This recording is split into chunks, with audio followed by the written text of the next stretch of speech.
Ok, ahora sí, ya estamos en el aire.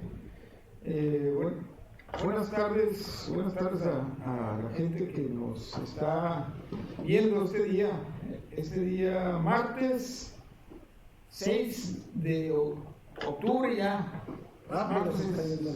Teníamos mucho tiempo, Carlos Briones, que no estábamos en una mesa de análisis, pero aquí estamos otra vez, ¿no? Estamos otra vez en la pelea.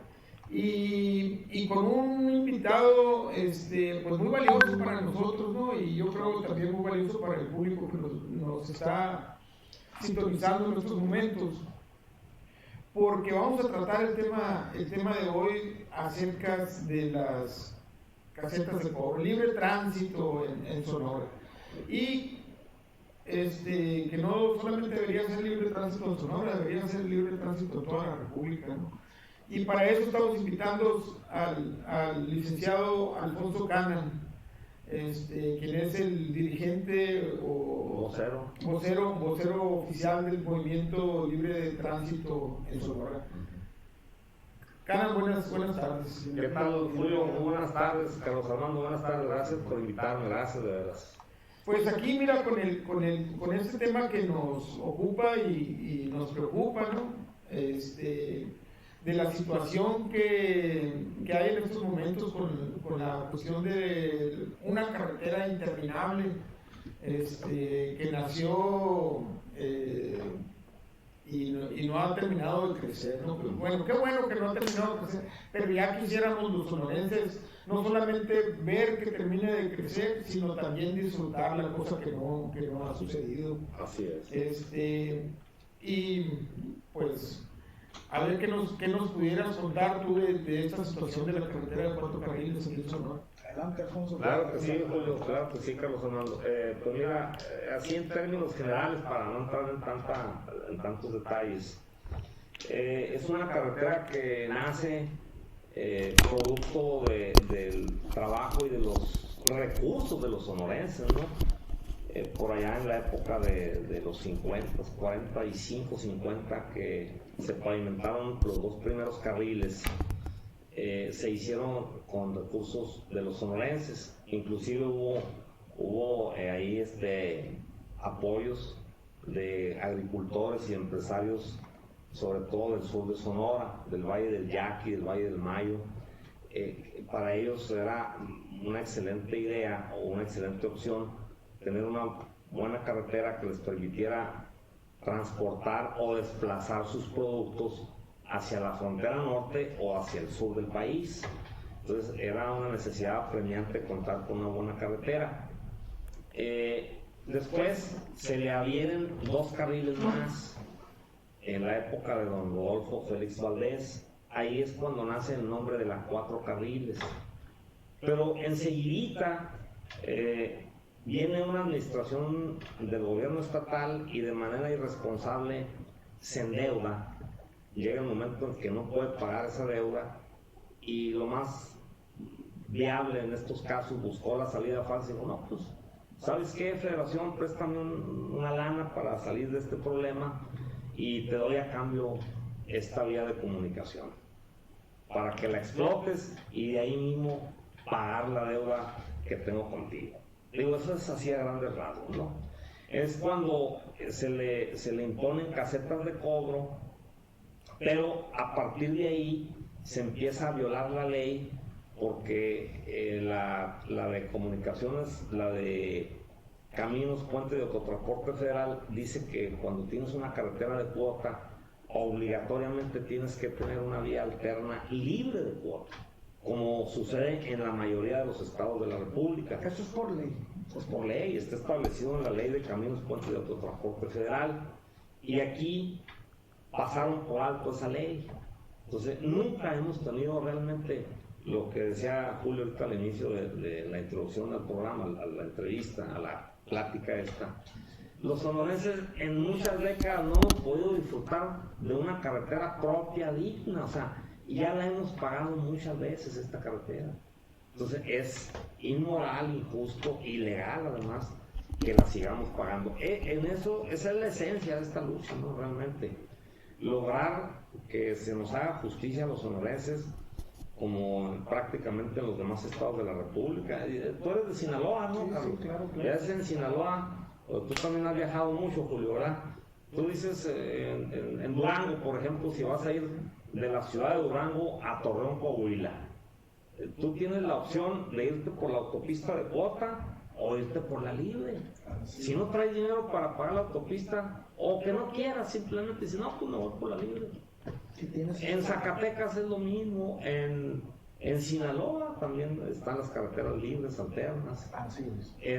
Allá en el centro del país no se diga, si tú quieres ir de la Ciudad de México a cualquier estado de los que circundan la capital del país, tienes la opción la libre o la de cuota. Sonora no. Entonces eso, Julio, en relación a tu pregunta, es la esencia de nuestra lucha, que se nos haga justicia aquí en Sonora y que, como tú lo decías, que podamos disfrutar de una carretera que ya la merecemos porque ya la pagamos muchas veces. Ahora, no estamos peleados con que inversionistas privados le digan al gobierno, oye, yo quiero construir una autopista de cuota, voy a cobrar tanto, pero a cambio el usuario va a recibir estos beneficios. No estamos peleados con eso, pero siempre y cuando nos den ese derecho constitucional a tener una vida libre de cuotas, y en Sonora no la hay.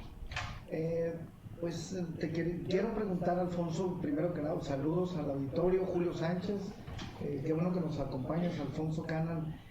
Se anunció en el gobierno de Peña Nieto con bombo y platillo que la 4 carriles, ¿no?, que se ha mencionado, iba a estar completamente pavimentada de concreto hidráulico, ¿no? Estábamos viendo recientemente un video del anterior secretario el delegado de Comunicaciones y Transportes, Armenta, ¿no? Javier Hernández Armenta, y él decía, bueno, antes de que culmine el sexenio de nuestro presidente Enrique Peña Nieto va a estar terminado. Bueno, no sucedió así. Entra Andrés Manuel López Obrador y también se compromete a entregarla ya lista, al menos de Estación Don a Nogales, de concreto hidráulico, y tampoco sucede así. En febrero el año pasado fue eso, ¿no? Cuando dice para abril o para mayo. No, inclusive se inauguró un puente que estaba sin terminar, ¿no? Cierto, hasta fue muy famosa esa frase. Sí, para abril o para mayo. Para abril o para mayo. Abril o para mayo. Pero bueno, ¿cuál sería tu opinión, Alfonso Canal, en esa realidad que vivimos en el estado de Sonora respecto a esa 4 carriles y a esa falta de culminar ese concreto hidráulico? Pues mira, más que pregunta, es muy buen planteamiento el que haces, porque de entrada, y para aquellas personas que nos van a ver a través de esta charla, de esta plática, en primer lugar, esa remodelación que sufrió esta carretera no es del dinero de las casetas, que quede muy claro eso, no viene de ahí ese dinero. Es un dinero que se etiquetó o se programó, se presupuestó en el presupuesto de egresos de la Federación, que se hace cada año, ¿no? Y ahí venía etiquetado ya ese recurso para la remodelación, y ese dinero viene del pago de los impuestos de todos nosotros, de la riqueza nacional, venta de petróleo, plata, oro, ganado, pesca, etc. Y bueno, ¿por qué no se ha terminado? Mira, desde mi punto, esa sí va a ser una opinión muy particular mía, ¿verdad? De Alfonso, y claro, se la hago extensiva también al movimiento, del cual soy vocero. Es principalmente debido a la corrupción que impera en la SCT y todo lo que rodea este tipo de obras. Porque la SCT no tiene autoridad ni calidad moral para sancionar a los constructores a quienes se les licitó la obra, porque muchos de ellos ya incurrieron en delitos, Julio, de ¿cómo se llama cuando tú no terminas un contrato a tiempo? Se me va ahorita de las manos, ¿no? Incumplimiento de contrato. Bueno, incumplimiento de contrato, ahí la SCT debería de sancionar al constructor de tal trabajo. Oye, espérame, quedamos en esto y no me estás terminando, te voy a sancionar, y además de la multa que te voy a aplicar, queda fuera de esto, y voy a contratar a una nueva empresa que sí me dé resultados. ¿Sabes por qué no lo hacen? Porque entonces esa empresa dice, ¿sabes qué? tú me haces eso, yo te pongo el dedo, como coloquialmente se dice, de que yo te estoy dando moches a ti. Entonces, no, pues, o sea, sí me estoy explicando, ¿no? Es un círculo vicioso, pues, que existe. De hecho, en la danza de estos millones también hay una danza de nombres, ¿no? Que han permanecido sexenio tras sexenio, inclusive, y a pesar de las declaraciones del presidente de acabar con la corrupción en las instituciones del país y en México entero, ¿no? Seguimos viendo, por ejemplo, lastimosamente o preocupadamente vemos que estas trascendencias de nombres en sexenio tras sexenio nos pueden llevar a conclusiones pues mal pensadas, ¿no? Claro. Hay, no sé si te suenen los nombres de algunos de los implicados que inclusive en el sexenio pasado estuvieron acusados tanto por el Partido Movimiento Ciudadano como el Partido Acción Nacional ante la Fiscalía por fraude y cohecho y todo lo que tenga que ver con la corrupción y todo esto, ¿no? ¿Te refieres a funcionarios de la SCT? Funcionarios de la SCT Sonora, Isidro Naranjo Ramírez, subdirector de obras de la región centro de aquí en Sonora, Eduardo Parra Saavedra, Ricardo Olvera González, Juan Manuel Carrillo Baena, Francisco Javier Armes, bueno, ella no está, que fue el delegado en el sexenio pasado, pero estos nombres, algunos de estos nombres y se han estado manejando y los hemos encontrado nosotros en una pequeña práctica de investigación que hicimos, los encontramos en la nómina del gobierno federal, con sueldos pues bastante elevados, buenos, digamos, algunos los menos de 45,000 pesos mensuales, otros arriba de los 80,000 pesos mensuales, de los 70 y más, como dirían los de la tercera edad. Sí, entonces, pero seguimos viendo pues que no ha llegado a buen puerto y esto lamentablemente yo creo que se refleja en los mismos trabajos de la carretera, ¿no? Porque nos prometieron una carretera de 1,304 kilómetros, creo que es 651 de ida y 651 de regreso, son 1,304 kilómetros o 1,302 kilómetros, que se supone que debería estar terminada, como bien lo está diciendo Carlos Briones ahorita, en un video que estábamos viendo en YouTube, de una declaración del mismo delegado para antes de que terminara Enrique Peña Nieto su sexenio, cosa que no pasó. Lo volvimos a ver con el presidente López Obrador y dijo que eran 6 kilómetros desde febrero del año pasado. Dijo que esos 6-7 kilómetros se terminaban para abril o para mayo, ¿no? Del año pasado, ¿no? Esos 6-7 kilómetros, Julio, es las curvas famosas de Quijano, que están atorados ahí, o sea. Pero curiosamente parece que no hay ninguna base, pues, porque esos 7 kilómetros, o sea, si hacemos unas poquitas de cuentas nomás, y ponemos 7 kilómetros entre 365 días que tiene el año, o sea, estos vatos están trabajando como a 2 pulgadas por día, yo creo, de construcción. A 2 centímetros. Sí, algo así, ¿no? Entonces, ahí es donde se ven reflejados pues, los atrasos. ¿Qué está haciendo la Secretaría de Comunicaciones y Transportes? ¿Qué has sabido tú? ¿Hay algún vocero que le conocer? Bueno, mira, es que de entrada hay un hermetismo total. Nosotros hemos estado en la Ciudad de México con funcionarios de alto nivel. De hecho, estuvimos en 2 ocasiones con 2 subsecretarios de diferentes áreas, que ya de ahí sigue el secretario y luego el presidente de la República. Son muy herméticos cuando les tocas el tema, sobre todo de Sonora, ¿no? Pues lo único que te dicen, pues se está investigando el asunto, pero siempre fluye información extraoficial, ya te la sabes, ¿no? Y uno tiene sus métodos para para obtener información. Y realmente va a pasar lo mismo, Julio, es corrupción.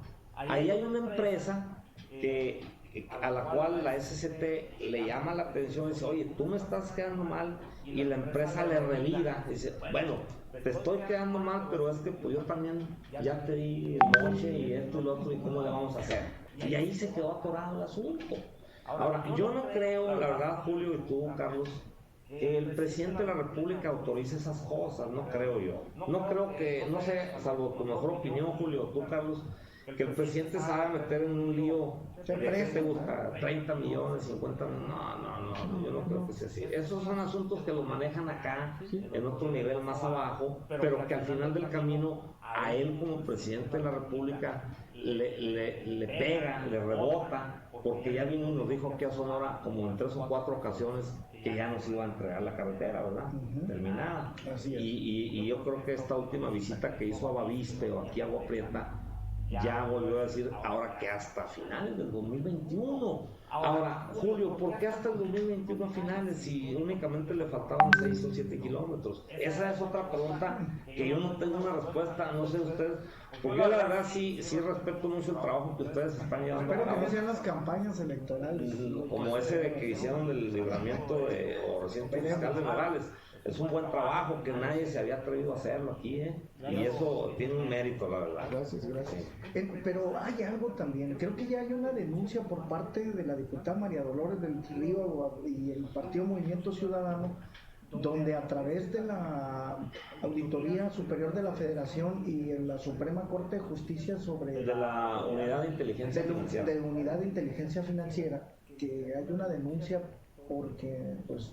el dinero ya está, pero la carretera no se termina, ¿no? Fíjate qué bueno que tocas el punto. Mis respetos y un saludo para la diputada María Dolores, si nos ve, ojalá y nos vea. Sí, claro que sí, le vamos a hacer llegar. Mis respetos y la verdad, para el trabajo que ella ha desempeñado en este tema de la carretera, porque ha sido pues, aparte de mujer, una diputada valiente que ha puesto el dedo en la llaga y ha hecho lo correcto. El tema principal de ella, Julio, tú, Carlos, es el tramo Hermosillo-Santana, porque ella en la investigación que ha realizado dice que ese tramo también debe ser de concreto hidráulico. Porque la promesa era todo. No, pues es que ella tiene documentos que avalan eso, y sin embargo no se ha hecho de concreto hidráulico. Y ni siquiera era una promesa, pues, o sea, no fue un compromiso. Fue un compromiso, creo que hasta donde yo tengo entendido, los fondos que se destinaron y el presupuesto que se hizo fue para hacerse concreto hidráulico los 1.302 kilómetros. Y cosa que no se ha hecho, ¿no? Y dice que la carretera está, bueno, si bien no se hizo de Hermosillo a Santana de concreto hidráulico, se hizo de asfalto en excelentes condiciones, cosa que no es cierto. Tenemos tramos enteros de kilómetros donde están bolas en el camino, ¿no? Ondulación muy peligrosas. Estoy hablando del kilómetro 84 al 92. ¿De dónde? ¿De Nogales para de aquí para allá? Sí. O sea, situaciones como esa, pues. Y la otra cosa que vemos, por muchos años antes del movimiento de libre tránsito en Sonora, las casetas de cobro estuvieron recibiendo billetes de los que pasaban por ahí, de la gente que viajaba por ahí. ¿Dónde quedan esos recursos? Es una pregunta buenísima, y esa es la pregunta que les causa escozor allá, sobre todo en el Fonadín, famoso Fonadín, para que quienes nos vean entiendan un poquito qué es el Fonadín. El Fonadín significa Fondo Nacional de Infraestructura, y es un fideicomiso que se instituyó en el sexenio de Felipe Calderón, pero desde su concepción, Julio, tú, Carlos, es ilegal ese fideicomiso, porque no pasó por el aval de la Cámara de Diputados ni del Senado de la República. Se lo aventaron acá, como quien dice, por debajo de la mesa, y ahí es donde se concentra el dinero que se cobra en las casetas de cobro que están a cargo de Capufe. porque hay otra red carretera que es de empresarios particulares. Ahorita lo vamos a desglosar, ¿no? El caso concreto de esta carretera, Julio, es el dinero al que tú aludes ahorita, que se recaudó por más de 20 años, fue a dar al Fonavin. Y el Fonavin está formado por empresarios particulares y por funcionarios de alto nivel de Capufe, SCT y de Banobras, y de la Secretaría de Hacienda. Ellos deciden cómo gastar y en qué invertir esos recursos. O sea, lo invierten en todo menos en las carreteras. Ahorita les mostraba aquí, te lo envié ahí a tu WhatsApp, a ti también, Julio, ¿no? La información. El gobierno federal tiene la facultad constitucional para atraer esos recursos y aplicarlos donde tiene que hacerlo. Sí, lo que pasa es que son intereses tan grandes que se mueven ahí que falta voluntad política, sobre todo. Entonces, aquí, Julio, en un trabajo de investigación que hemos hecho nosotros, para no dejar tu pregunta así al aire o incompleta la respuesta, se han recaudado más de 30,000 millones de pesos a lo largo de 20 años, un promedio de 1,200 millones de pesos por año en las 6 casetas de cobro. No sabemos, no nos han querido dar esa información en dónde está ese dinero, pero obviamente cualquier sonorense que esté bien de sus facultades mentales sabe que no está en Sonora, o sea, no está invertido aquí, ¿verdad? Entonces, es ahí precisamente también donde la diputada María Dolores del Río le está solicitando a la Unidad de Inteligencia Financiera una investigación para, ¿cómo se llama?, rastrear a dónde fue a ese, porque es una montaña de dinero. Mira, te voy a dar un ejemplo muy sencillo. Aquí en la capital del estado nos quejamos de tener unas calles con un pésimo estado. La caseta de Hermosillo, cuando cobra oficialmente, ¿sabes cuánto recauda? 520 millones de pesos por año. Si no sería muy justo que de esos 520 dijera Capufe, oye Hermosillo, ahí te van 100 para que mantengas tus calles bien. Tuviéramos una ciudad de super lujo, ¿sí o no? Sí, exacto. Sí. Pero está mal distribuido todo ese dinero, o sea, digo, ni siquiera está distribuido, se lo llevan un grupo minoritario de empresarios. Eso es lo que el presidente López Obrador en la campaña a eso se comprometió. Por eso nuestro movimiento apoyamos el proyecto de Andrés Manuel, porque ideológicamente más o menos teníamos los mismos ideales en este tema. ¿Qué decía él, Julio? A ti te consta. ¿Qué decía? Tú también, Carlos. No es posible que la riqueza del país esté concentrada en unas cuantas familias. En este caso, no es posible que la riqueza que se obtiene de las carreteras, de explotar nuestras carreteras, se concentre en 10 o 15 concesionarios. ¿Por qué no se distribuye de manera equitativa a los municipios por donde pasa la carretera, a las poblaciones, etcétera? Entonces, pues en relación a tu pregunta, es un dinero, Julio, que hasta ahorita se está investigando dónde está. Es mucho dinero que está perdido en esta carretera. El estimado que tienen ustedes como movimiento de flujo de recursos ahí, ¿qué tanto es? ¿Qué tantos millones de dólares se supone? Son 1,200 millones de pesos por año. 1,200 millones. Sí, porque eso inclusive está en estadísticas del mismo Banobras. ¿Por caseta? No, por las 6 casetas desde Estación Don hasta la última en Magdalena.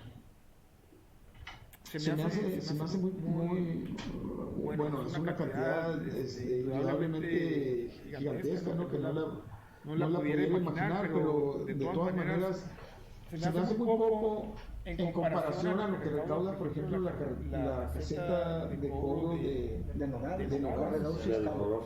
corredor fiscal. Ahí ustedes que investigaron cuánto, 2,400 millones por año. Ese es el estimado que tenía que presentaron en el proyecto ante la Cámara de Diputados. 2,400 inicialmente. Para que te des una idea entonces, o para darnos aquí una idea, yo la verdad es la primera vez que estoy conociendo esa información del recinto fiscal en cuanto.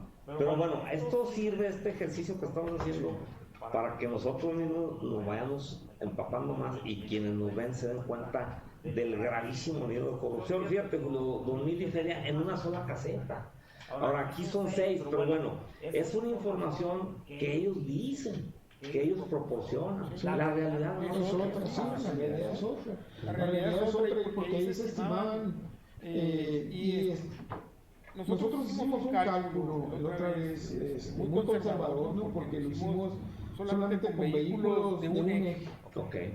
Pero considerando, por ejemplo, en la caseta y en todas las casetas, y especialmente en esta ruta de la carretera internacional 15, el tráfico que pasa por la caseta de Nogales, del recinto fiscal, es el mismo tráfico pesado que pasa por las otras 6 casetas que hay en Estados Unidos. Sí, bueno, por las casetas que hay desde Estación Don hasta Magdalena.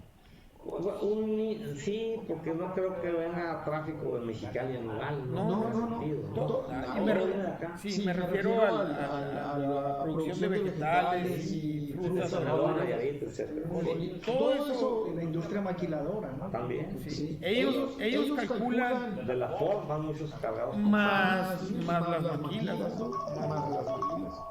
Sí, es el mismo tráfico, Julio, es relativamente el mismo. Yo tengo entendido, y por lo que platicamos y nos comentaron ahí en Nogales, que también te lo queremos compartir, es que de repente ahí suben las cuotas, inclusive ha habido marchas de transportistas, porque de repente, y paran una grúa tan importante porque están cobrando a las maquiladoras y a los transportistas pues cuotas que ya salen de su presupuesto y que sin duda pues le pega al bolsillo del empresario. Claro. Y obviamente eso también entorpece el comercio internacional, porque del otro lado también quieren cruzar y tampoco pueden. Sí. Cuando viene siendo una cadena que le pega a ambas naciones, y yo no veo a un presidente de la República o una federación que llegue y dé un manotazo ahí, ¿no? Porque como a nivel de criterio un concesionario sube a nivel discrecional la tarifa de las cuotas. No debe, porque mira, hay un comité instituido en la Secretaría de Comunicaciones y Transportes, que es el eje rector de todas las vías de comunicación. Hay un comité debidamente instituido, pero volvemos a lo mismo. Nosotros planteamos este asunto con el subsecretario Erazo en México, el del recinto fiscal. Él nos aseguró que esa concesión ya no se la iban a dar al mismo concesionario, o sea, ya no se la iban a renovar, precisamente porque ha incumplido todos los estatutos del contrato. Sobre todo eso, que cada rato aumenta las tarifas como le da su gana, no le da mantenimiento, no hay grúa, no hay ambulancia para en caso de un accidente. O sea, no cubre nada este señor de las obligaciones que le corresponden. Así es. Entonces, bueno, pues es lo mismo. O sea, ¿por qué? Aunque también hay que dar otra cosa, ¿no? Esa vez sí él fue muy sincero y estaba el diputado Lamarque con nosotros y le dijo, mira, hay que reformar la ley, porque hasta ahorita, dijo él, nosotros lo que hemos hecho es multarlo a este concesionario, porque no tenemos facultades para más. Pero ¿qué pasa? Que con 2 horas del cobro de la caseta nos paga la multa. Y se ríe el amigo. Y al día siguiente le podemos aplicar otra multa y con 2 horas o le aumenta la tarifa ahí y en media hora nos paga la multa. Entonces es el juego de nunca acabar. Entonces sí le dijo el subsecretario, necesitamos que ustedes los diputados reformen estos artículos de la ley y nos den más dientes a nosotros para al concesionario que se pase listo, órale, atorado. No, inclusive en el reportaje le dimos cita al diputado por la iniciativa de que ya, ¿por qué tantas concesiones tan largas? Pues, que sería otra la pregunta que te hacen, ¿por qué concesiones desde 30 años en su?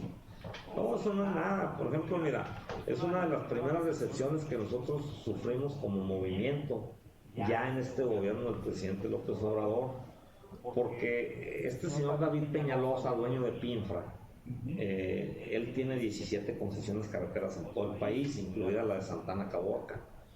El año pasado se le venció la de la autopista México-Toluca. Esa se le otorgaron en el 89 por 30 años. Se le venció en el 2019. En el 2019, Javier Jiménez Espriu, secretario del presidente López Obrador, se la renovó por 30 años más. Entonces, a ver, señor presidente López Obrador, ¿dónde está pues ese combate al neoliberalismo? El compromiso a acabar con eso. Sí, sí, él siempre lo dijo en su campaña, vamos a acabar con el neoliberalismo. Pero sin embargo, en la práctica estamos viendo lo contrario, al menos en el tema carretero. Pero estará enterado el presidente. Por supuesto que sí, Julio, porque una concesión de una de las autopistas más importantes del centro del país, como es la México-Toluca, No, es un monstruo ¿te imaginas si no está enterado el presidente? Tal vez la de Guayaquil o Totochueca no, pues sí, no sepan. o una de Cucurpe acá. Pero oye, te imaginas la México-Toluca por 30 años, tiene que tener el aval. Y él ya lo dijo, inclusive eso se le ha sido muy criticado cuando antes de ser presidente, que decía, no hay ningún negocio de los jugosos en este país que no lleve el aval del presidente. Esa autopista México-Toluca te deja miles de millones de pesos al año, tiene que estar enterado él.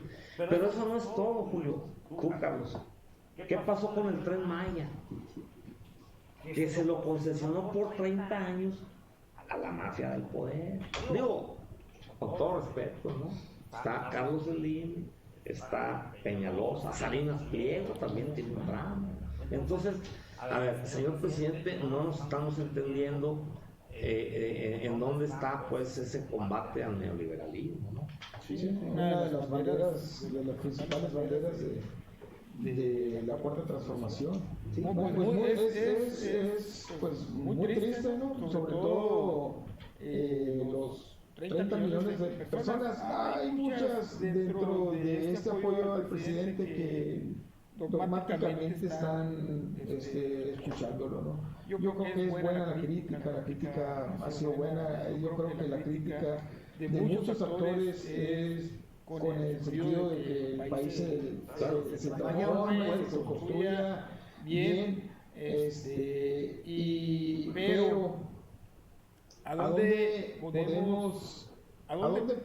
vamos a llegar si este tipo de situación continúa? Los ciudadanos nos estamos o no nos estamos organizando. ¿Qué es lo que representa, por ejemplo? Porque hemos visto embates muy fuertes hoy del gobierno de la cuarta transformación o de las instituciones contra el movimiento por las resistencias civiles a nivel nacional. Sí. No, de hecho, fíjate, irónicamente, Julio, tú, Carlos Armando, es el presidente que más nos ha atacado, que más nos ha criminalizado en muy corto tiempo, que nos ha llamado delincuentes, guachicoleros, y de ahí para arriba, ¿no? Para Dios que más. Pero bueno, es lamentable porque pues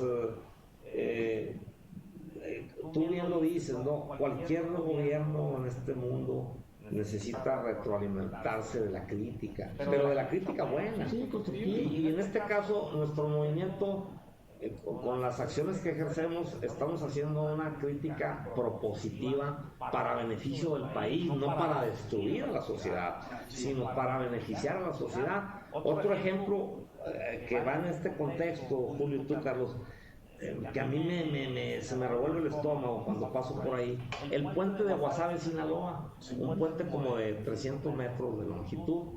Bueno, pusieron una caseta ahí porque dijeron que habían pedido un dinero prestado a no sé quién y que de ahí mismo se iba a pagar. Luego se pagó el puente y recorrieron la caseta como 5 kilómetros al sur de Guasave, y esa caseta tiene 32 años cobrando el mismo puente. ¿Cuánto? No sé quién tendrá más o menos, pero como coloquialmente se dice, a ojo de buen cubero, ¿cuánto crees que costó ese puente hacerlo? Más o menos, un cálculo tuyo.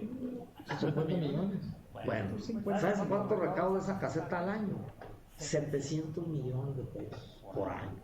Oye, ¿cuántos puentes vas a hacer por 700 millones? Ya se y no te dice Capufe ni la SCT qué está haciendo con ese dinero. Si tú, oiga, pero ¿qué no fue para hacer el puente? Sí, y ya se recupera. Es que déjeme ver y déjeme checar, y ahí te traen así enredado y no te dicen nada, pero sí siguen recaudando. Esas son de las aberraciones que tenemos. ¿Cuál es la propuesta de nuestro movimiento? Corregir esas situaciones, ¿verdad? Transparencia, pues, ¿no? Se ha mencionado que, bueno... Porque ahí, hay otro caso muy emblemático en Culiacán, Sinaloa. Hay una caseta que está en la entrada o salida norte por la Libre de Culiacán, Guamuchi.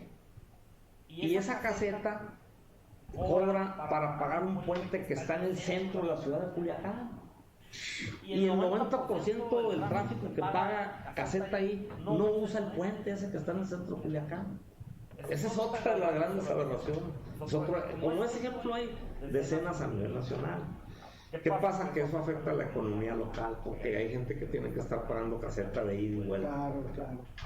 Eso es lo que estamos nosotros proponiendo, eliminar ese tipo de abusos. ¿Hasta dónde llega la influencia geográfica del movimiento? Pues mira, ahorita tenemos presencia en todo el estado de Sonora. Sí, en todo el estado. En el Caborca, en el Libramiento Hermosillo. No, el Libramiento Hermosillo no está liberado. Aquí en la caseta de Hermosillo, esta sí. Pero los libramientos no. No. ¿Por qué?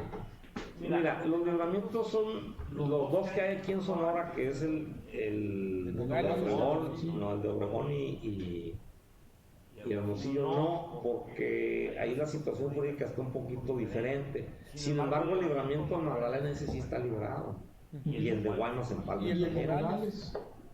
El de Nogales se intentó por transportistas, sobre todo gente que se vieron muy castigados por los altos cobros, pero resulta que el concesionario de ahí contrata grupos de sicarios y ya los han amenazado de muerte. De hecho, una vez secuestraron a unos manifestantes 2 días a cambio de que se quitaran de ahí. Entonces este cuate contrata grupos de choque, sicarios profesionales. A ver. El capitán, a ver. Y el otro que contrata grupos de choque es Pinfra, el de Altar Santana Caborca. Okay. El de la caseta de trinchera. ¿Y ahí no están? No, por lo mismo, porque es una caseta que está en medio de la nada. Ahí también ya se llevaron a 3 personas una vez y los tuvieron secuestrados. Sí, por cuestión de seguridad, pues de los mismos migrantes. No queremos arriesgar a la gente que, ¿te imaginas que nos vayan a desaparecer alguien? Y se hablaba en el gobierno de Felipe Calderón del Estado fallido. Y, o sea, del Estado fallido es que cuando el poder informal se apropia, ¿no? Sí. De los recursos públicos y de lo que pertenece a todos los mexicanos, pues, ¿no? Así es. Y vemos pues que por lo que está diciendo esto también está sucediendo en la 4T, pero bueno, es lamentable. Sí. Alfonso, algo que quisieras agregar, que nos quisieras comentar respecto a las 4 carriles y a la lucha que están ustedes realizando. Mira, yo quisiera nada más agregar que aún a pesar de todos los obstáculos que hemos venido enfrentando y de los detractores, lo que siempre van a estar ahí, eso, pero no nos hace mella eso, no, al contrario, eso nos da más fortaleza y valor. Todavía creemos que hay una esperanza buena de que este gobierno del presidente López Obrador resuelva el tema de esta carretera. El día de hoy hubo una reunión muy interesante con unos funcionarios de la Ciudad de México, y el viernes vamos a tener otra, ahí les vamos a informar. Va a estar el diputado Javier Lamarque y van a estar, parece ser que vienen 2 personas de la Ciudad de México también, de la SCT o de Capufe, o uno y uno, algo así, pero sí ya con miras a resolver el tema de fondo, porque ya no podemos estarle dando más vueltas a esto, ¿no? Y ya parece ser que el presidente ya entró en ese razonamiento de que sí hay que no nada más terminar la construcción, sino resolver el conflicto social, porque esto es un conflicto social, ¿no? ¿Para dónde crees que apunte? ¿O qué es lo que esperan que...? Ya nos dijeron que no tienen dinero suficiente para hacer una carretera alterna, la propuesta que nosotros hicimos y que ellos ya la aceptaron, ¿no? Prácticamente es que los sonorenses, todo aquel que demuestre ser residente de Sonora, no pague casetas en Sonora. De alguna manera eso viene a subsanar un poco el enorme daño que nos han causado a través de muchas décadas, ¿no? Mientras no va a quedar ahí con el compromiso de que se van a seguir buscando los recursos para construir la vía alterna, para estar a la par de todos los demás estados de la República. Tal vez, Julio, tú, Carlos, no de un solo jalón, sino venir construyendo por etapas. Ese es el compromiso. Y bueno, lo vemos viable, ¿no? Creo que es una salida viable. Bueno, algo que hay que reconocerle, Alfonso, al presidente, es que ya mostró interés por los casos de Colima y Veracruz, donde al ejército mexicano, a través de la Marina, pues los quiere poner como administradores para que ellos manejen los puertos, ¿no? Por el tema de la inseguridad. Creo que eso habla de un interés, ¿no? Y que pudiera llegar a Nogales o a cualquier otro puerto. Como bueno, ahí es un tema aparte, que yo no coincido con eso, de militarizar el país así en ese sentido, ¿no? Pero bueno, a lo mejor. Pues, Alfonso, agradecerte por haber estado aquí con nosotros, haber compartido con nosotros y con nuestra audiencia la información que ustedes tienen, porque es muy importante para los sonorenses, ¿no? No tengo el dato de cuál es la cantidad de sonorenses que viajan o de viajeros que atraviesan o pisan nuestras carreteras o la carretera número 15, pero son miles o millones. Bueno, al año son millones, diariamente son miles. Entonces, es información que estos miles de transeúntes, miles de ciudadanos o millones en los años, pues van a agradecer, ¿no? Hay mucha gente, personalmente, y te lo digo, soy uno de ellos, que agradece el esfuerzo que están haciendo en este movimiento. Porque soy un usuario constante, ¿no? Y créeme que es una lata. Seguro que lo reconozco, porque es algo. Porque mucha gente nos cuestiona y dice, oye, pero no se ha logrado nada, porque estén ahí. Sí se ha logrado. Se ha logrado que muchos automovilistas como tú, te lo acabas de decir, se hayan ahorrado mucho dinero a lo largo de casi 4 años. Y además hemos evitado que una pandilla de corruptos nos siga robando. Es lo mejor, yo creo. O sea, hemos estado combatiendo la corrupción a nuestra muy particular manera, pero al final del camino es un método efectivo porque esos concesionarios corruptos ya no nos siguen robando, ¿no? Y eso es un logro, como quiera que sea. Así es. Carlos Briones. No, pues esperemos que sigas con tu lucha y que no se criminalice tampoco la lucha en este país. Creo que este nuevo gobierno generó muchas expectativas en la opinión pública, en la sociedad mexicana, y hay cosas pues que hay que meterle tuerca para que, pues bueno, esos recursos, así como se ha mencionado a nivel nacional, pues no se quede en un solo grupo que, sobre todo aquí en Sonora. Le vamos a pedir aquí, me voy a tomar la confianza de pedirle al señor Jorge Tadei, representante del presidente aquí en Sonora, que no lo malinforme, que no le diga chismes innecesario, ¿no? Que le diga la verdad, por favor. Bueno, pues ahí está el mensaje para Jorge Tadei. Pues muchas gracias, Briones, muchas gracias. Gracias, Julio, muy agradecido. Pero gracias a ustedes que tuvieron la amabilidad y el tiempo de escucharnos y que nos van a escuchar una vez que esto suba a YouTube. Si nos ven en YouTube, si nos ven en Facebook, por favor, pónganle el dedito arriba y denle compartir, y les vamos a agradecer mucho que den comentarios y que se suscriban a este canal, al canal de la Mesa de Análisis Ciudadano. Reporteros a pie. Reporteros a periodistas a pie. Bueno, gracias y estamos pendientes. Hasta luego.